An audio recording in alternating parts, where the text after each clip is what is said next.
She walked into that courtroom smiling. Not nervous, not trembling, smiling. The woman they called the beautiful spectre, the most feared female guard at Stutthof concentration camp, stood before a war crimes tribunal in 1946, looked directly at the judges, and showed zero remorse. And the crowd hated her for it. Her name was Jenny-Wanda Barkmann, and her story is one of the darkest, most disturbing, and most haunting cases to ever come out of World War II. Because this wasn't just a story about evil. It was a story about how a perfectly ordinary young woman, a woman who loved fashion, who wanted to be a model, who had the kind of looks that turned heads on any street in Hamburg, became one of the most brutal human beings inside the Nazi death machine. And when her day of reckoning finally came, the world was watching. Today we're going inside her story, her crimes, her trial, and her final moments, which were caught on real footage that, once you've seen it, you simply cannot forget. This is not easy history, but it is necessary history. If you're new here, welcome to Nazi Dark History, where we don't sanitize the past, we face it. Make sure you're subscribed because we drop deep dive historical content every week that most channels are too afraid to cover. Hit that bell. You don't want to miss what's coming. Let's go back to the beginning. 1922, Hamburg, Germany. Jenny-Wanda Barkmann was born into a fairly unremarkable working-class family. She wasn't born into war. She wasn't born into hatred. She was just a girl.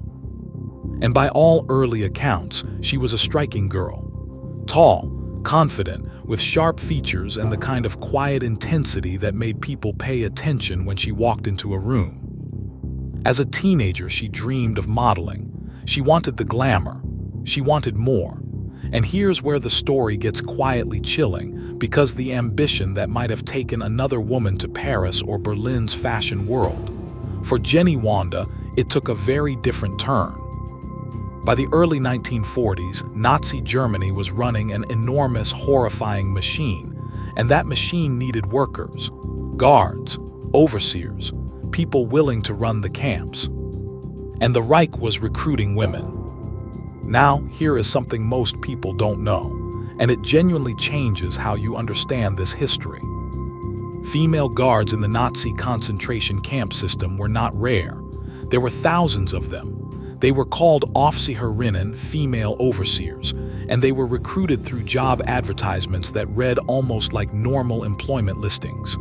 Good pay, room and board, serve your country. Jenny-Wanda applied. In 1943, she was assigned to Stutthof concentration camp, located in occupied Poland, near Danzig.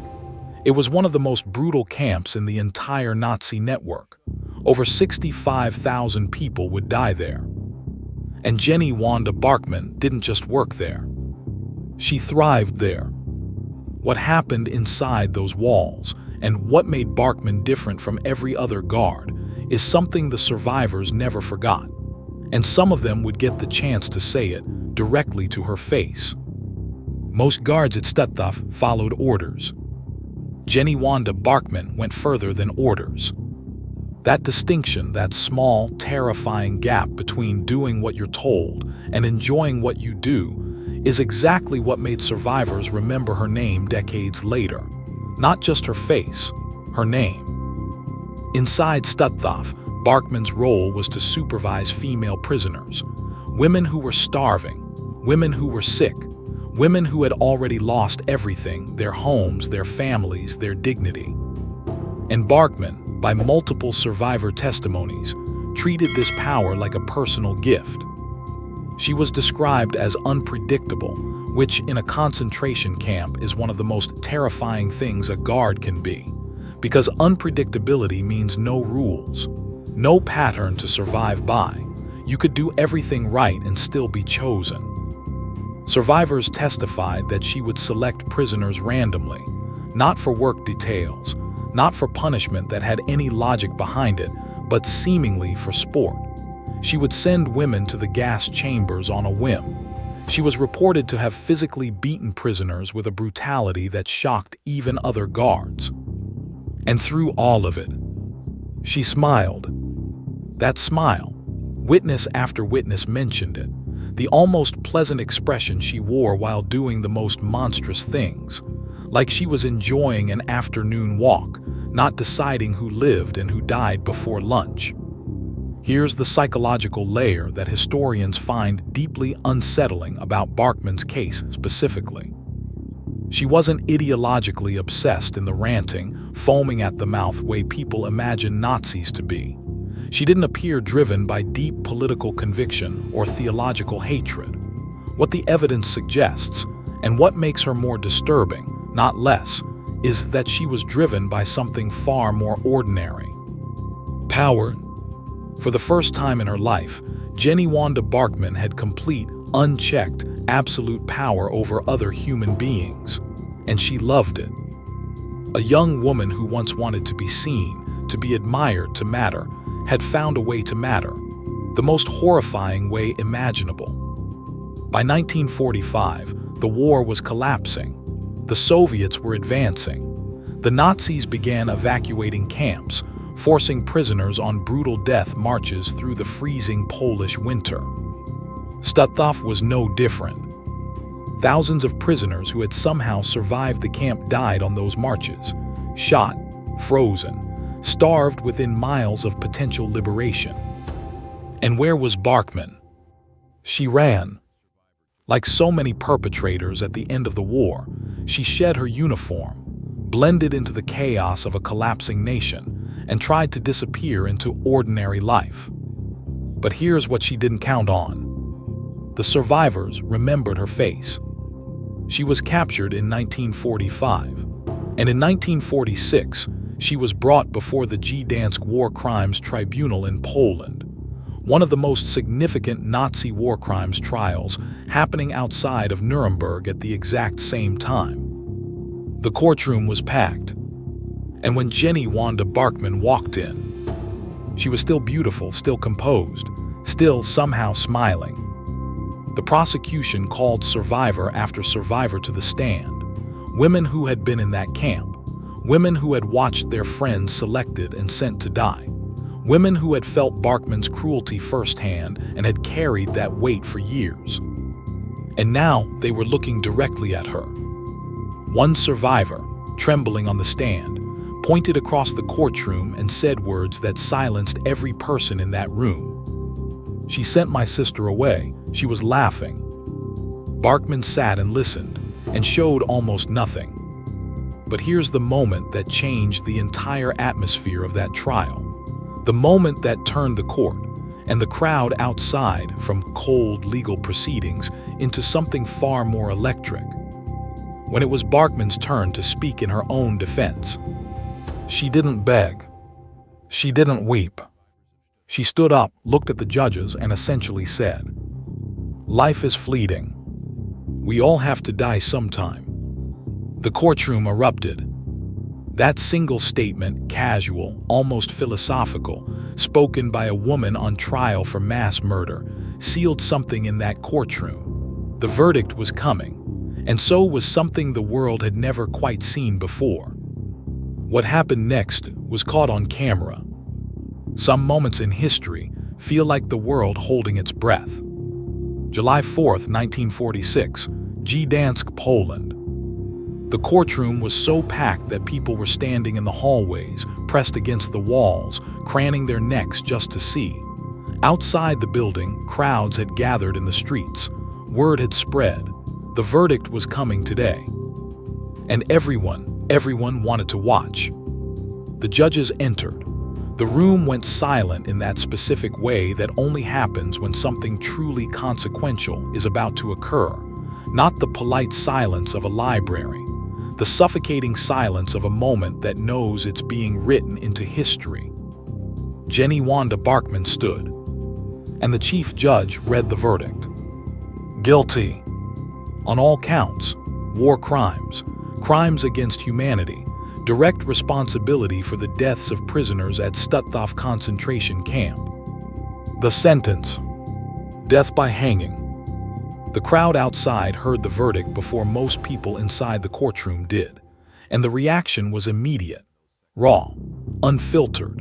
After years of occupation, after years of watching neighbors disappear, after years of surviving what should not have been survivable, the people of Gdansk let out something that had been compressed inside them for a very long time. But here's what nobody expected. Here's the moment that got recorded, that got photographed, that became one of the most discussed images to come out of any post-war trial. Barkmann, upon hearing her death sentence, smiled. Not a smirk, not a nervous reflex, a slow, composed, almost satisfied smile, like she had just received news she had already made peace with long ago. One journalist present wrote that it was the single most chilling thing he had ever witnessed in a courtroom, not the crimes described, not the survivor testimonies, that smile. Now here is where the story becomes something most history books quietly skip over. Because what happened on July 4th, 1946 wasn't just a private legal execution. It was public. The Polish authorities made a deliberate decision, one that was controversial then and remains debated by historians today, to carry out the executions of Barkmann and 11 other convicted war criminals publicly, in front of the people, in Biskupia Górka, a hill on the outskirts of Gdansk. Tens of thousands of people came. Think about that number for a moment. Tens of thousands. Ordinary people, survivors, families of victims, witnesses of occupation, walking up that hill on a summer morning to watch justice be carried out in the most final way possible. And it was filmed. The footage exists. It is real. It is one of the only documented recordings of a post-World War II public execution of a convicted Nazi war criminal. And within that footage, grainy, black and white, silent, there is a moment involving Barkmann that people who have studied this period describe as deeply, permanently unsettling. She walked to the gallows calmly. No breakdown, no dramatic final speech begging for mercy, no collapse of the composed exterior she had maintained through the entire trial. The woman who had wielded power over life and death in Stutthof walked toward her own death with the same disturbing composure she had carried into every room, every courtroom, every moment of this entire story. Some historians interpret it as dissociation, some as genuine fearlessness, some, and this is the interpretation that haunts most, as the behavior of someone who genuinely, fundamentally, did not process other human lives, including her own, the way most people do. She was 24 years old when she was executed. 24. The same age many people are finishing university, starting careers, falling in love for the first time. And Jenny-Wanda Barkmann, who had once been a teenage girl in Hamburg dreaming of fashion and a different kind of life, died on a hill in Poland, convicted of helping murder thousands of people. The footage ends, the crowd disperses, and the hill goes quiet. What do we do with a story like this? Because the uncomfortable truth, the thing that makes Barkmann's case more disturbing than the caricature of evil most people want, is that she was ordinary before she was monstrous. There was no visible monster in the girl from Hamburg. There was ambition. There was vanity. There was a desire for power and significance that, under different circumstances, might have led somewhere completely harmless. It was the system that handed her the keys to a death camp. And it was her choice to use them the way she did. That is the lesson Stutthof leaves us with. Not just about Nazis, not just about World War II, about what ordinary human beings are capable of when systems remove consequences, when cruelty goes unchecked, and when power is handed to people who have never been taught or never chose to see other humans as humans. Jenny-Wanda Barkmann is not a cautionary tale about monsters. She is a cautionary tale about us.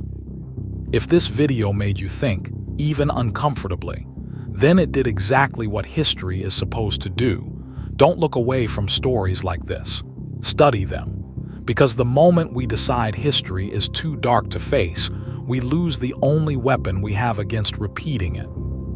Subscribe to Nazi Dark History if you haven't already. Share this video with someone who needs to understand this chapter of history. And drop a comment below. I genuinely want to know, what part of this story hit you the hardest? I'll see you in the next one.